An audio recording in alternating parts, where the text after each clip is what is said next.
Hello again, superhumans. I took steroids for an entire year at the age of 52 without even realising I was doing it. It destroyed my gains, it left me with a huge amount of visceral fat, chronic fatigue, and a whole host of other problems which cannot be described in any way as performance enhancing. How did this happen? This is how it happened. Okay, first off, how did I not know I was taking a sex hormone affecting steroid?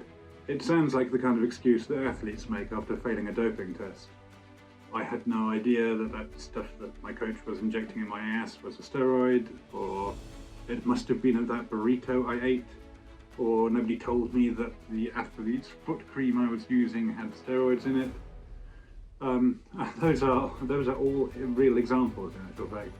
Of course, when we use the term steroids, what we usually mean is performance-enhancing drugs used by bodybuilders and sports people to become enormous. There are, of course, a whole raft of steroids used for medical use to cover a whole range of conditions. I have cortisol shots in my shoulder to alleviate my frozen shoulder. Asthma inhalers are a corticosteroid. But that's not what I'm talking about here. Those are corticosteroids. Yeah, then there is the steroids that we're talking about, which are the ones that affect your sex hormones and therefore your muscle growth and size, etc. The steroid in question was prescribed for a legitimate medical condition, and it did in fact keep me alive for a considerable amount of time. So I'm not suggesting I would have refused to take it even if I'd known everything I know now about it. But I would certainly have asked more questions. Somebody should have been asking more questions. A bit of context here. I had a very rare variant of an already rare heart condition, which, over the years, had encased my heart in a hard, stony, calcified layer, which meant that it couldn't pump blood around my body properly. At the end of last year, I had open heart surgery to have the outer layer of my heart surgically removed, which was a success. But in the year leading up to that, I'd become progressively very ill indeed. I was in a state of chronic heart failure, and it was a constant battle to keep all of my other organs functioning. Just being able to breathe was a particular problem, as my lungs were constantly filled with fluid that accumulated as my heart failed to push the blood around my body. Taking a massive cocktail of medications to keep everything functioning at this point. Blood thinners, heart rhythm and rate control drugs, industrial quantities of diuretics, kidney function, anti-nausea drugs, endless rounds of antibiotics to stave off the ever-present pneumonia, sleeping pills, painkillers, then more drugs to counter the side effects of the main drugs. There comes a point with major illness where the medications just take over your life. Those pills did keep me alive, so that's not to sound ungrateful. I really wouldn't be here if I hadn't had them. It was a constant firefighting operation though. No sooner had we stabilised one organ than the next one would topple over. The treatment for one aspect would weaken another. The most pressing issue was always the fluid filling my lungs. Not being able to breathe is never a good thing, but in this case specifically because it put more pressure on my heart, which exacerbated the original condition, which made my lungs worse, which made everything else worse, and I began to spiral downwards. At the lowest point, it got so we couldn't drain the fluid from my lungs faster than it was filling up, and I really just couldn't breathe at all. I was having blackouts, I was having hypoxia because I couldn't get enough oxygen to my brain. It really just became intolerable and impossible to live. And at that point, one of my doctors came up with a new idea and prescribed me Spironolactone.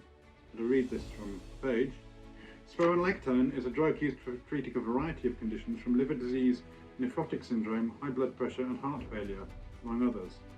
There is also an aldosterone blocker which aids in preventing the body from retaining fluid, which is why I started taking it. It was very effective, certainly initially. The pressure on my lungs started backing off within a couple of days of starting to take it. And then they upped the dosage, I think 2 or possibly 3 times, and my lungs really just sort of drained really quite quickly. And within a fairly short space of time, I think sort of 2 or 3 weeks, I was actually back to sort of functioning fairly normally again. I was still fairly exhausted all of the time. I was making then a concerted effort to try and train as hard as I could under the circumstances to rebuild some of the muscle that I'd lost through the courses of pneumonia and to lose some of the body fat I had so that I could put myself in the strongest physical position for having the surgery. Because it's such a rare surgery and such a serious condition, the survival chances of the operation are not particularly high. And on all the research I did on it, I found that the most significant factor in improving survival rates was visceral fat. So people who had a higher degree of visceral fat around their organs were much less likely to survive the operation. So that was one of my key aims at the time, and also, as I said, to build up my strength, because the stronger you are, the more likely you are to survive and recover well from serious surgery. It wasn't easy. Training is never easy, it's not supposed to be, but when you're battling a major illness, it's particularly difficult. I had an excellent coach and I had an excellent training program, but try as I might, I just couldn't put on any muscle. I was lifting fairly huge amounts of weight and working out on a fairly regular basis, but just really not getting anywhere with it. It was only sometime after I had the actual operation that I started looking into the reasons behind this. I had quite a few complications in the first few weeks after surgery. I had a minor pulmonary embolism, and that led to a lot more fluid on my lungs again, and that led to one of my lungs collapsing. And it was while I was discussing some of the treatment options with one of the doctors that I said, oh, what about spironolactone? That worked before. He really wasn't enthusiastic about that. He said that spironolactone was a last resort drug to take, and it should only be taken as a really short-term option, and it really fucked with your blood chemistry. When I told him I'd been taking it for, at that point, the best part of 18 months prior to the surgery, he looked suddenly wide-eyed and went very quiet and said he'd have to consult my notes. That really pinged my radar. I've had enough experience with doctors and surgeons and consultants to read even the most poker-faced ones, and something was definitely a little bit off here. So as soon as I got home, I was onto Google Scholar and PubMed and researching this, and what I found out did not really reassure me at all. Firstly, while spironolactone is sometimes used for combating heart failure-related fluid retention, it's generally used for a very short period of time, as the doctor said. Definitely not more than 3 months is recommended. Secondly, and more alarmingly for me, is that the primary use of spironolactone these days is for men who are transitioning to being transgender women. Spironolactone is an anti-androgen, it's an androgen blocker, so it prevents your body from producing testosterone, and it prevents what testosterone is in your body from being taken up and used. So reading here from a paper entitled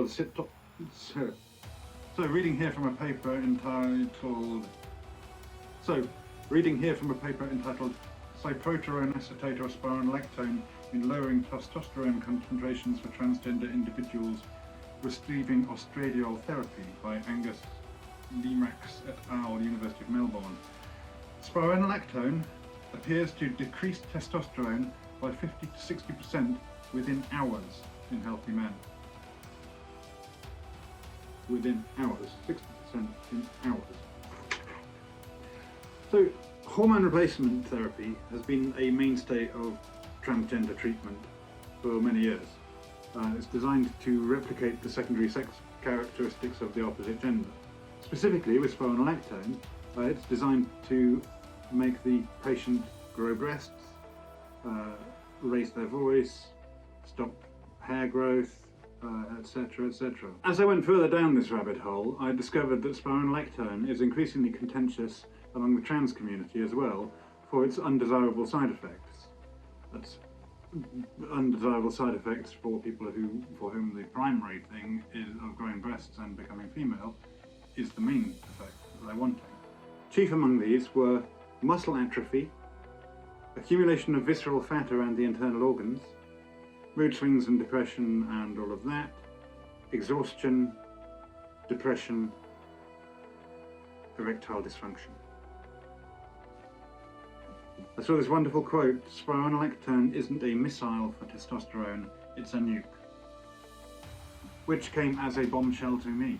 Fortunately, I hadn't actually exhibited any signs of gynecomastia. Given the extent to which my chest muscle had shriveled away, any growth of breast tissue would have been immediately obvious. But it did go a long way to explaining why, throughout the previous summer, I'd been lifting 4 days a week and not being able to accumulate any muscle at all. It also explained why I still had crippling exhaustion, even though my heart was ostensibly much better. The only aspect of all that I was glad about was that I had put in the training effort nonetheless. If I hadn't done any of that, I dread to think how much my muscles would have atrophied. I hadn't really noticed any erectile dysfunction, but to be honest, all the time I was ill, sex was really low on my agenda. And also, because I looked like a walking cadaver the whole time, my girlfriend shuddered at the sight of me, so near-death shagging wasn't really a priority. What was much more disturbing was the visceral fat accumulation. Visceral fat is a major health issue, especially as we age. As I mentioned before, it's also a major factor in the survival and recovery rates of major operations, which is why I tried so hard to get rid of what visceral fat I had. And now I discovered that as fast as I was trying to burn it off, I was laying down more. A large part of the bloated abdomen that I had attributed to ascites as a consequence of the heart failure may in fact have been spirobloat, as it's colloquially known in the trans community. And worse yet, there were a lot of references to that visceral fat being extremely hard to shift, even after one had ceased to take spironolactone. It was all a massive kick in the non-functioning balls. Why had nobody questioned this? Why had nobody mentioned this to me? Why had this not been brought up at any of the dozens of drug review appointments I'd had during that period? Even when I'd specifically raised the issues of my exhaustion, bloatedness and loss of muscle mass. From there on, things got stranger. At my next meeting with my cardiologist, I raised the issue of spironolactone and my testosterone levels, and to my astonishment, he completely point-blank denied any such effect or any use of it as an androgen blocker. Completely rubbished the idea. When I offered to Google it for him on my phone, he gave me a very curt look and a short withering speech about the dangers of patients getting medical information from the internet. Then he changed the subject and refused to speak about it again. I've been training again for about 9 months now, and even though my heart is back to normal, I still struggle with exhaustion and inability to gain muscle mass. When I raised this issue with my GP, he did at least concede that spironolactone was an androgen blocker, but he insisted that any effects would have been temporary and I would be completely back to normal with my testosterone levels now. When I asked about the symptoms I was having, of exhaustion, of lack of libido, of low mood, of inability to gain muscle mass, he offered to put me on Viagra and antidepressants. When I asked him about prescribing TRT to replace the testosterone I had lost, he told me that there was no licensed justification for it, which leaves me with the option of either accepting low testosterone for the rest of my life or paying for a private TRT prescription. The bloat in my abdomen, which cannot be attributed to regular jiggly fat, it's behind the muscle wall, is visceral fat, and that's still there. Even after a year, none of it is shifting. It's going to take a significant amount of long-term dieting to rid myself of that dangerous fat. I am, of course, very glad to be alive, and that the cocktail of drugs that I was taking kept me going until I was strong enough to have surgery. If the spironolactone genuinely was the only thing that kept my lungs functioning throughout all of that, then I wouldn't obviously change that to avoid these side effects. But it grieves and concerns me that there was so little transparency about the drug. So that's the story of my year on catabolic steroids.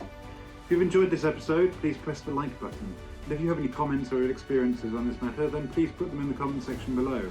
If you haven't already, please hit the subscribe button and bell icon. You'll be kept up to date of when our new videos come out, and it really helps us. Until then, stay superhuman.